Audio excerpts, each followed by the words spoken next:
Still trying to throw the ball. On first and goal, second and goal. Panicking at third. Fourth, I'm wishing for a muff. Welcome to the 5-1 Huddle podcast. We're here with Coach D Lane and our guest Josh Johnson today, Oakland's very own. Excited to get it going. How you feeling today, D Lane? I'm good, man. You know, we out here at Rob Benz in Oakland.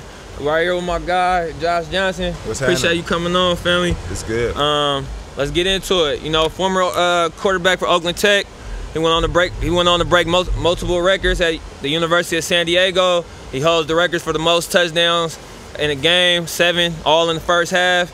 Johnson also holds the record for the highest career passing efficiency with 176.68 in NCAA Division I history. He finished third in the Walter Payton Award as a finalist there in his senior season. And he finished his college career with 115 TDs to only 15 interceptions, nearly 10,000 passing yards, and a 68% completion percentage. He posted the best 40-yard dash time and vertical jump of any quarterback in the 2008 Combine. He ran a 4.53, and he was drafted by the Tampa Bay Buccaneers with the 25th pick of the 5th round in 2008 draft. Man, I'm happy to have Josh on today. We're talking before the show. He's one of only 2 quarterbacks ever to come out of Oakland. You know, all the athletes we had, basketball, baseball, all the football athletes. You know, definitely special to have, you know, one of the few quarterbacks. As a quarterback to come out, that's big. We don't usually see that. And so I want to get into how was the opportunity last year, you know, with the Washington Redskins coming on late? The opportunity for me was something that I've been asking for, praying for, because I knew,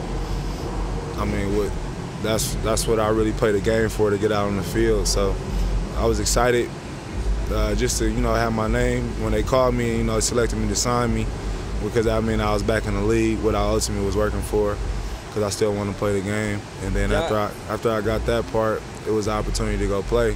So I just wanted, you know, try to, you know, put some good stuff on tape. Josh, how was that process, you know, with just waiting for that call? What are you doing in that time as far as your training-wise and being able to stay sharp? Are you still watching film? Like, what is that downtime like for you as far as still trying to stay ready for whenever a team does call? Well, I was naturally been a student of the game. That's like my whole life. Like, you feel me? I've always studied the game, watched the game, try to mimic the game. But then as I've got to learn what the game is what's really going on, I just look at it from a different eye view, but I take the same approach. And so mentally, you got to stay sharp all the time. And physically, you know, I just stay active. Like, I do what I normally do. I come work out, I get my ghetto aerobics on in the hood, you feel me? Whether I was been at Tech or I've been at Mecca, the other high schools in Oakland before, working out, being active, hooping, whatever, just making sure I'm working on my craft. And then so that just allows me opportunity if somebody ever called, because that's just my situation. If I know I'm a free agent and I know I want to still play in the NFL, people get hurt all the time. So you gotta be ready to have your number called, and if you're not ready, then you blew your opportunity. You can only look at nobody but yourself. So that's just how I look at it. Okay. Yeah, I know when you got your opportunity with the Redskins, you made some noise when you came on.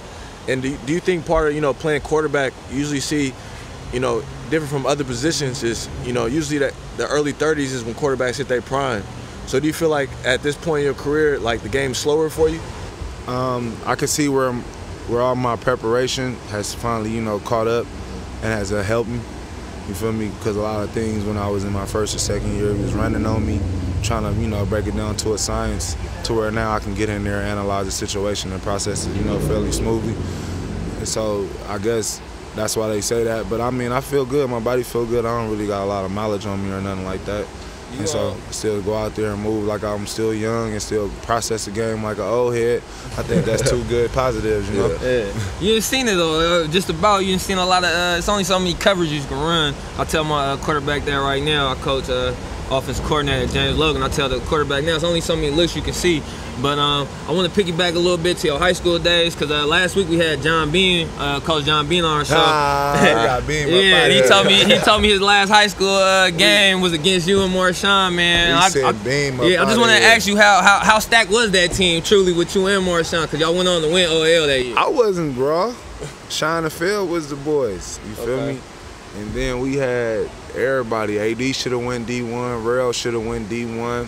When I watched that film recently, you feel me? Like I would honestly say we had about 10, 15 D1 athletes, but it was the whole other dynamics behind the situation, grades, whatever, exposure, all those different things that don't matter but do matter. And then, I mean, so I think that's why we really got him up out of there. But it was a good game. It was probably one of the best games because it was a shootout for sure. How did Harbaugh find you then? If you like, you said, he was in the town. Oh, he was in the Really? town. Okay. He was coaching for the Raiders. Okay. And then actually Zoe hollered at him because he just happened to ask Zoe about a quarterback. And Zoe was like, "Oh, it's one at Tech. Check him out." He came and saw me hoop. Met my mom. He met my pops. He figured I'd grow a little bit. And then he actually, you know, he said, "I think you're going to be something." Like, he foresaw a lot of stuff that I did. Like, that's why I respect Jim a lot. He installed a lot of confidence in me, too, from a quarterback standpoint, of really showing me I can do this at a high level.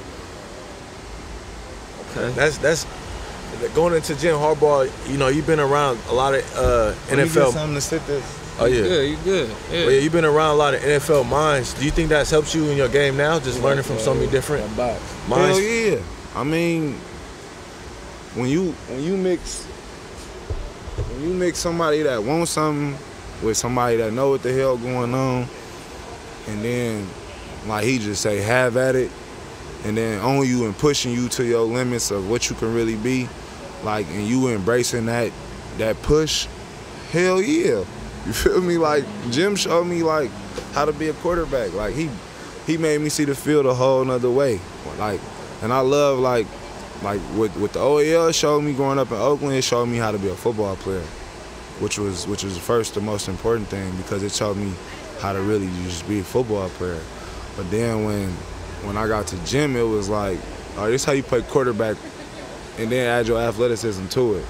And that's when I was like, oh, hell yeah. And we just went on one from there, you feel me? In the beginning, Josh, was it more so when he was helping you develop your game? Was it more so like he was telling you not to use your legs as much as far he as just like, always told me just to make plays. Just go out there and play. We could resent to. He just showed me, well, if you want to make the play this way, look at this. You ever thought about this?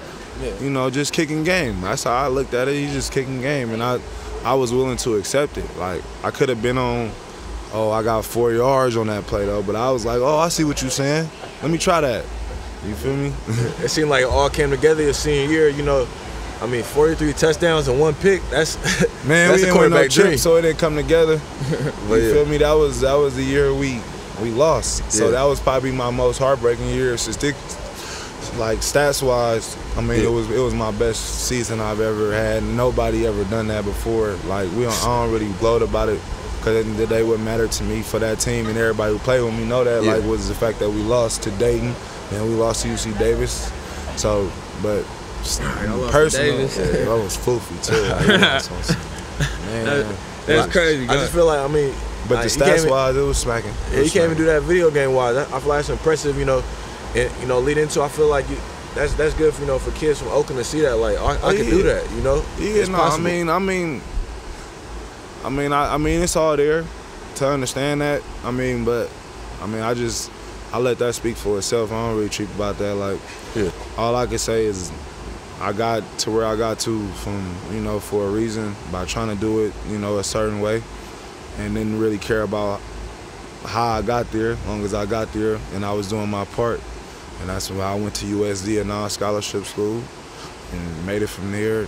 But, I mean, I made the best out of going to USD. I embraced that shit, you feel me? And then the same thing went on to wherever happened when I got in the league, because that was just what I wanted to do. Like, that's what I wanted to do. And in your time when you was there, Josh, how did, besides just him telling you to go make plays, was there any other like key little things Jim did for you as far as to help your game flourish like he did? It was so many key different things that, I mean, it's countless of things, but he ingrained it in me too. He had his posts, he had his imprint on me every day. Like, so like I can run out a list of stuff. End of the day, I was just blessed to be able to experience that, and the fact that I went in there with the right mindset really like allowed me to just grow to a height that I never really could have imagined. You feel me? But I know that exists for me, and that's where you just keep me going, because, like, I know I could do this, so I just keep it lit. Josh, I feel like you were one of the first. You know, we got a few before. You know, what's the old black quarterback for the Eagles? My guy, McNabb? McNabb. You know, Cunningham. But I was gonna ask Josh, with his time being in the league and being in different systems and being around different coaching staffs, and then today you see a lot of colleges are going towards the black quarterback athlete, and then you see a lot of these kids starting to get drafted. Do you feel like the stereotype of black quarterbacks is starting to be broken down as far as when they say, oh, we weren't cerebral enough to play quarterback, or oh, black quarterbacks only use their legs? Like, do you see that stereotype kind of getting shattered now in today's game with so many of them coming out and playing in college? I mean, I just see more African-American quarterbacks, taking advantage, you know, of the opportunities that present themselves. I think the dynamics of sports have changed to where the opportunity is creating itself, but it's a lot different than when I was younger, but I think that's just part of evolution, you know? Like, for me, it was Mike Vick, it was Randall Cunningham, it was Dante Culpepper, it was McNabb, you feel me? It was Aaron Brooks, you feel me?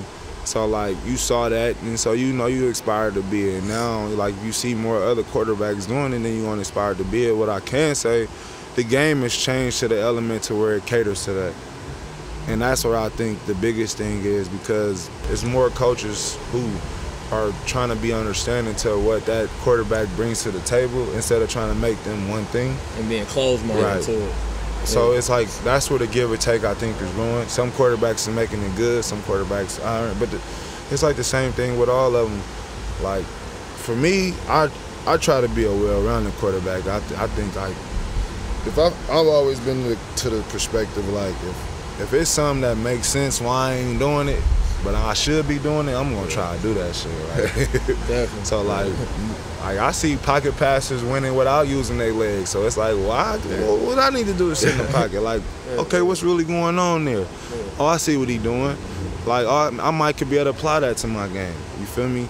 Or now, and if it's like, okay, I see how they defend the athletic quarterback. Like, I think it's just, you know, another level with it.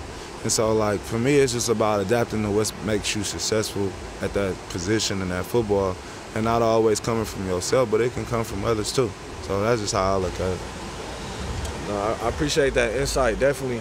I want to get more into just, like, you know, the stuff you do for Oakland. And, you know, just speaking from my own personal experience, I feel like it's rare that, you know, cities get to see, you know, guys that have made it out, you know, Marshawn, Marcus, you get to see the faces, you know. I remember being young, being at the camps. I remember back in high school, you came up to my Climate High School throwing routes with us. And, you know, for a young kid, that's motivating, you know. And so what's the direction, like the big picture you want to take Family First with? I mean, honestly, bro, is continue to do what we can based on what the situation we in. Like, I mean, we never set out to be some, like, crazy magnitude of we gonna be like the saviors or nothing. We never really looked at nothing like that. It was just, you know, we have an opportunity. This is our position. Let's do something solid. Like, yeah, feel me? We didn't see that. We know we would have liked that. Like, let's see what happened. Like, y'all took it and made it what it was, because, I mean, we was just out there doing what we all love to do in a comfortable setting, respectful setting. But we really bringing real, you know, real town shit going on. Exactly. Like, that's just what it really was. So, like, that's just how I saw it. And then as you grow off that, you know, you meet people or you get attached to other people who network also and build relationships. Like they pushing the same issue. Like, you know, I just want to see Oakland kids be better people with computers. Like, but I'm pushing that same, like, you know, just Oakland, like, it's the right thing to do. Create some knowledge around it. Let your natural talents do what it do and see what you make of it.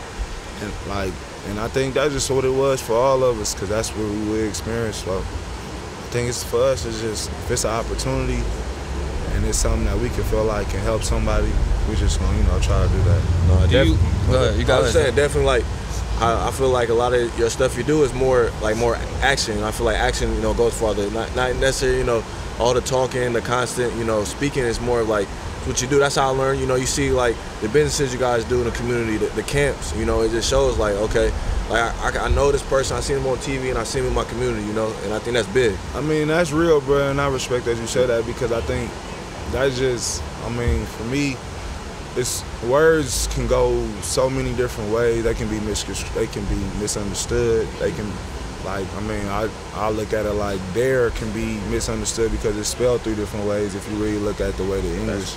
So like that can be misinterpreted, and but that misinterpretation can throw somebody way off.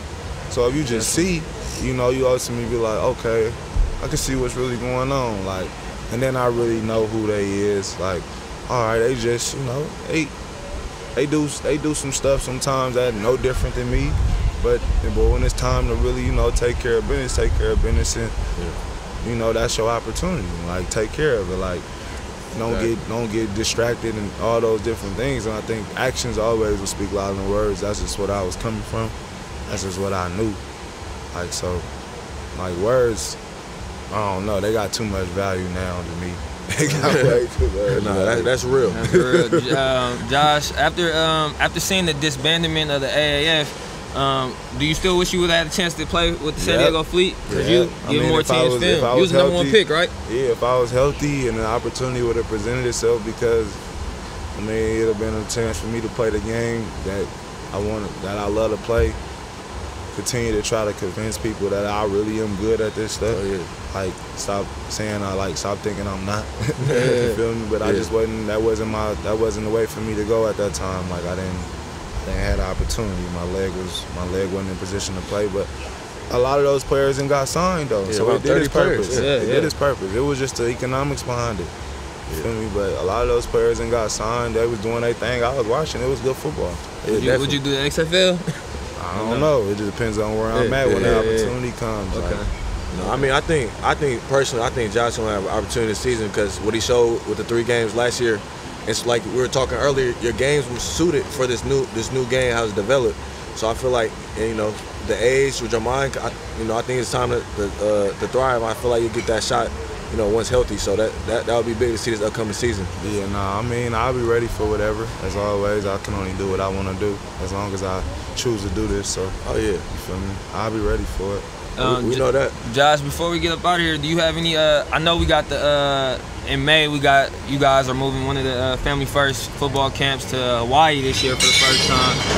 So besides the Hawaii one, the one that we do every year, that you guys do every year in the Bay at that Raiders facility, do you guys have any other events coming up with the Family First Foundation? If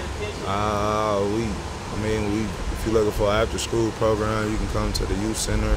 Okay. That we partner with a few programs with, self-esteem, architect program, numerous other things that I can go on about, and you could be a part of that. The events in the summer, we had a camp, the bowling, talent show. We normally go to the Raging Waters little park, feel me, or the water slides. Kids can be a part of that, could be a part of the summer camp. And that'll pretty much, from what I can really think of right now, be going on. And this, FamilyFirstFamilyFoundation.org. You can see what's going on from there. I appreciate you coming on the pod, Josh. You know, I hope you get healthy.